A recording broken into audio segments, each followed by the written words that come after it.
Sexual റീപ്രൊഡക്ഷൻ്റെ first സ്റ്റേജായ pre fertilization events ആയിരുന്നു നോക്കിയിരുന്നത്.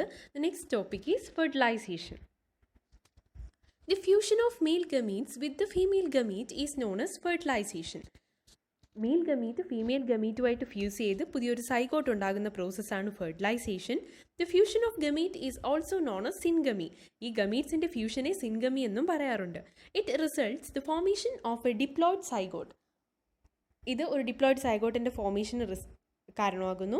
The female gamete undergoes development to form new organism without fertilization is known as parthenogenesis. ഇനി കുറച്ച് ലിസാർഡ്സിലും ബേർഡ്സിലും ഒക്കെ, മെയിനായിട്ട് ലിസാർഡ്സിലാണ് ഫീമെയിൽ ഗമീറ്റ് ഫെർട്ടിലൈസേഷന് വിധേയമാകാതെ ഡെവലപ്പ് ചെയ്ത് എന്താകുന്നു, പുതിയ ഓർഗാനിസം ഫോം ചെയ്യുന്നു. ഈ പ്രോസസ്സിന് പറയുന്ന പേരാണ് പാർത്തനോജെനസിസ്. വിത്തൗട്ട് ഫെർട്ടിലൈസേഷൻ എന്ന് പറയുന്നത് പാർത്തനോജെനസിസ് ആണ്. Then gametic fusion takes place outside the body is called external fertilization. In some algae, fishes and amphibians, you know that, അല്ലേ? അതിനെ ഇങ്ങനെ ചിലതിൻ്റെ അകത്ത് ഗമീറ്റിക് ഫ്യൂഷൻ ബോഡിയുടെ ഔട്ട്സൈഡ് നടക്കുന്നുണ്ടെങ്കിൽ അതിനെ എക്സ്റ്റേണൽ ഫെർട്ടിലൈസേഷൻ എന്ന് പറയുന്നു. There must be synchrony of gamete released to enhance the chance of fertilization. It enables the individual to produce large number of offspring. ഇങ്ങനെ ഈ മെയിനായിട്ട് ഇത് വാട്ടറിൽ വെച്ചാണ് കേട്ടോ നടക്കുന്നത്. എക്സ്റ്റേണൽ ഫെർട്ടിലൈസേഷൻ വാട്ടറിൽ വെച്ചൊക്കെ നടക്കുമ്പോൾ അവിടെ ഒരുപാട് മെയിൽ ഗമീറ്റ് ആൻഡ് ഫീമെയിൽ ഗമീറ്റ്സിനെ പ്രൊഡ്യൂസ് ചെയ്യുന്നു. ഇത് കാരണം ഇത് സിൻഗമിയുടെ ചാൻസ് കൂട്ടാൻ വേണ്ടിയിട്ടാണ് ഒരുപാട് ഗമീറ്റ്സിനെ പ്രൊഡ്യൂസ് ചെയ്യുന്നത്. സോ ഇത് കാരണം പുതിയ ഒരുപാട് ഓഫ്സ്പ്രിങ്സും ഉണ്ടാകുന്നു ഇങ്ങനെ സിൻഗമി ചെയ്തിട്ട്. ഇതിന് മെയിനായിട്ടുള്ളൊരു റീസൺ എന്ന് വെച്ചാൽ അഡൽട്ട്ഹുഡ് എത്തുന്നത് വരേക്കും ഇതിന് സർവൈവ് ചെയ്ത് പോകാൻ ബുദ്ധിമുട്ടാണ്. മിക്കവാറും ഇത് ഒരുപാട് വേറെ ഓർഗാനിസത്തിന്, ഇപ്പോൾ വലിയ ഫിഷസിനോ അല്ലെങ്കിൽ വേറെ പല ഓർഗാനിസത്തിനും ഫുഡ് ആകാറുണ്ട്. അതെല്ലാം ആ ഓർഗാനിസംസ് ഇതിനെയൊക്കെ കഴിക്കാറുണ്ട്. സോ അത് കാരണമാണ് ഒരുപാട് ഓഫ്സ്പ്രിങ്സിനെ പ്രൊഡ്യൂസ് ചെയ്യുന്നത്. Then fertilization inside the body is called internal fertilization. Fertilization ഒരു ഫീമെയിൽ ബോഡിയുടെ അകത്ത് വെച്ച് നടക്കുകയാണെങ്കിൽ അതിനെ ഇൻറ്റേർണൽ ഫെർട്ടിലൈസേഷൻ എന്ന് പറയുന്നു. Zygote of fungi and algae develops a thick wall that is resistant to desiccation and damage. In some fungi and algae, കുറച്ച് ഫഞ്ചയുടെ ആൽഗയുടെയും കാര്യത്തിൽ നോക്കുകയാണെങ്കിൽ അവിടെ സൈഗോട്ട് ഫോം ചെയ്തതിന് ശേഷം ഒരു പീരീഡ് ഓഫ് ടൈമിൽ അത് ഡോർമെൻ്റ് ആയിരിക്കും. ബിക്കോസ് അത് ജെർമിനേഷൻ നടത്തുന്നതിന് മുൻപ് തന്നെ ഒരു റെസ്റ്റിംഗ് പീരീഡ് ഉണ്ടാവും അതിന്. ആ റെസ്റ്റിംഗ് പീരീഡിൽ അതിന് ഡാമേജ് ഒന്നും പറ്റാതിരിക്കാൻ വേണ്ടിയിട്ട് അതിന് പുറത്തായിട്ട്, ആ സൈഗോട്ടിന് പുറത്തായിട്ട് ഒരു തിക്ക് വാൾ ഫോം ചെയ്യാറുണ്ട്. ഇനി organisms with haploidic life cycle, zygote undergoes meiosis to produce haploid spores.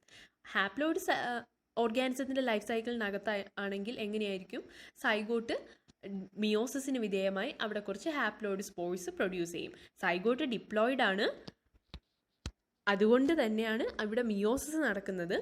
അതുകൊണ്ടാണ് ഇവിടെ മിയോസിസ് നടക്കാനുള്ള കാരണം, ബിക്കോസ് സൈഗോട്ട് ഡിപ്ലോയിഡ് ആയിരിക്കുന്ന സൈഗോട്ടിനെ മിയോസിസ് വഴി ഹാപ്ലോയിഡ് സ്പോർസ് ആക്കി മാറ്റുന്നു. 2n n ആക്കി മാറ്റും. Then next one is post fertilization events.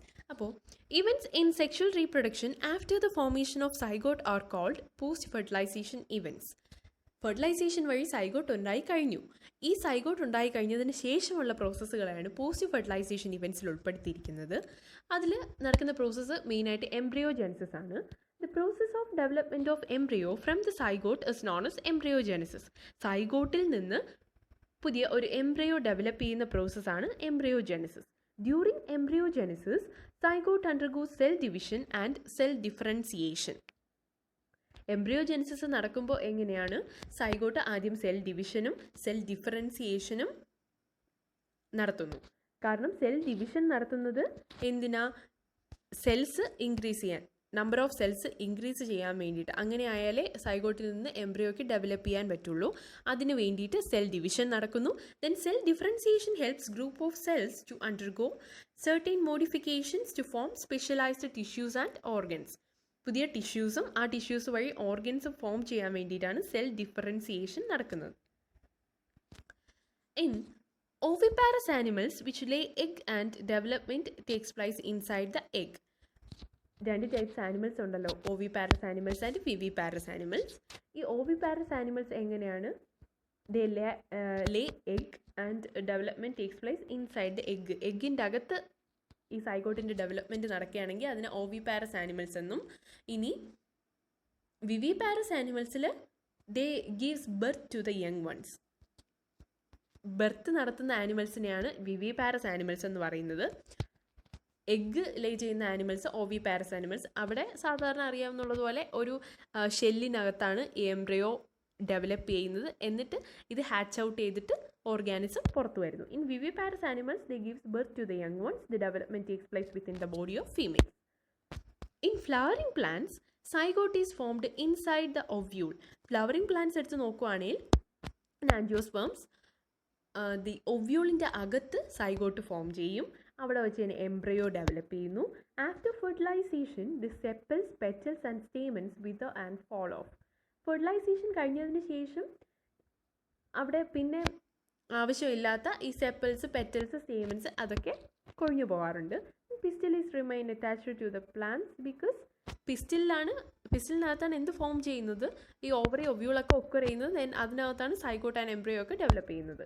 Zygote develops into embryo, ovules develops into seeds, ovary develops into fruit, then ovary wall develops a thick wall called pericarp. ഇതിനകത്ത് ഈ flowering പ്ലാന്റ്സിനകത്ത് zygote embryo ആയിട്ട് develop ചെയ്യുന്നു. Then ഈ ovules ആണ് seeds ആയിട്ട് മാറുന്നത്. ഈ സീഡ്സിനകത്താണ് embryo ഇരിക്കുന്നത്.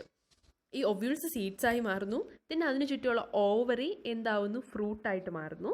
ഓവറി വാൾ എന്ന് പറയുന്നത് ഈ ഫ്രൂട്ട് വാളായിട്ട് മാറുന്നു. ഒരു തിക്ക് വാൾ ഉണ്ടാവും ഫ്രൂട്ടിന് ചുറ്റും, അത് പെരികാർപ്പാണ്. ഈ പെരികാർപ്പ് ഫോം ചെയ്യുന്നത് ഓവറി വാൾ എന്നാണ്. ഓക്കെ, അപ്പോൾ ഇതോടുകൂടി നമ്മുടെ ചാപ്റ്റർ കഴിഞ്ഞിരിക്കുന്നു. ഇത് നിങ്ങളുടെ ടെക്സ്റ്റിൽ തന്നെയുള്ള കുറച്ച് സീഡ്സിനെയും പെരികാർപ്സിനെയും കാണിക്കുന്ന ഒരു പിക്ചറാണ്. ഇതിൽ സീഡ്സും S for seeds and P for pericarp, അതിൻ്റെ അറേഞ്ച്മെൻറ്റ്സ് എങ്ങനെയാണെന്നാണ് കാണിച്ചിരിക്കുന്നത്. അപ്പോൾ ഇത്രയേ ഉള്ളൂ നമ്മുടെ ഫസ്റ്റ് ചാപ്റ്ററിൽ പഠിക്കാനായിട്ട്. ഈ ചാപ്റ്റർ എല്ലാവർക്കും മനസ്സിലായി കാണുമെന്ന് വിശ്വസിക്കുന്നു. Thank you.